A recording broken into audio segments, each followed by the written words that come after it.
పాడి పంటలు ఛానల్ని వీక్షిస్తున్న రైతులందరికీ నమస్కారం.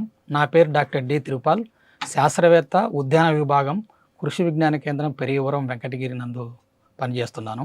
ఈరోజు మనము చేమగడ్డ సాగులో మెలకువలో భాగంగా మనము ప్రధానంగా కొన్ని రకాల పోషక లోపాలు మనము మొక్కల్లో గమనిస్తూ ఉంటాము. అందులో ఎక్కువగా రైతుల యొక్క పొలాల్లో గమనించినట్లయితే మనము పొటాష్ ధాతు లోపం ఎక్కువగా కనపడుతుంది.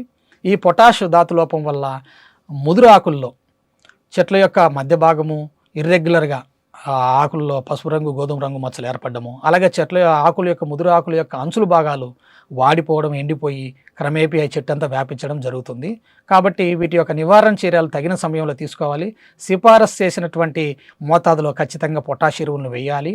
అలాగే ఈ లోపం ఎప్పుడైతే మనకి చెట్లలో కనపడుతుందో వెంటనే సల్ఫేట్ ఆఫ్ పొటాష్ అనేటువంటి ఎరువుని లీటర్కి 5 గ్రాముల చొప్పున పిచికారీ చేసుకున్నట్లయితే మనకి ఈ లోపాన్ని సవరించుకోవచ్చు. అలాగే సూక్ష్మధాతు లోపాలు కూడా ఎక్కువగా చేమగడ్డ సాగులో మనకి కనిపిస్తూ ఉంటుంది. అందులో ప్రధానంగా అంటే బాగా ఎక్కువగా కనిపించేటువంటి సూక్ష్మధాతు లోపాల్లో ముఖ్యమైనది ఇనుపధాతు లోపం ఎక్కువగా ఉంటుంది. అలాగే మ్యాంగనీస్ లోపం ఎక్కువగా కనపడుతుంటుంది. ఈ ఇనుపధాతు లోపం వచ్చినటువంటి చెట్లు లక్షణాలు గమనించినట్లయితే మనకి చెట్లలో ఈనెల మధ్య భాగంలో ఆకు మధ్యలో లేత పసుపు రంగులోకి మారిపోయి ఆ తర్వాత అది పూర్తి పసుపు రంగులోకి మారిపోవడం, బాగా ముదిరినప్పుడు అది తెల్లగా పాలిపోయినట్లుగా ఆకంతా మారిపోతుంది. అప్పుడు ఇది ఐరన్ ధాతు లేదా ఇనుము ధాతు లోపంగా రైతులు గుర్తించాలి. అలాగే మ్యాంగనీస్ ధాతు లోపం లక్షణాలు గమనించినట్లయితే మనకు ఆకుల యొక్క ఈనెల మధ్య భాగంలో పసుపు రంగు వర్ణంలో మనకి మచ్చలు ఏర్పడి అవి క్రమేపీ చెట్టు అంతా వ్యాపించి పసుపు రంగులోకి మారిపోతుంది. అలాగే ఈ రెండు ప్రధానంగా ఎక్కువగా కనపడుతూ ఉంటాయి. అలాగే ఇతర ధాతు లోపాలు కూడా, సూక్ష్మ ధాతు లోపాలు కనపడతాయి. జింకు మరియు క్లోరిను, బోరాను, ఇట్లా వివిధ రకాల సూక్ష్మధాతు లోపాలు కనపడుతూ ఉంటాయి.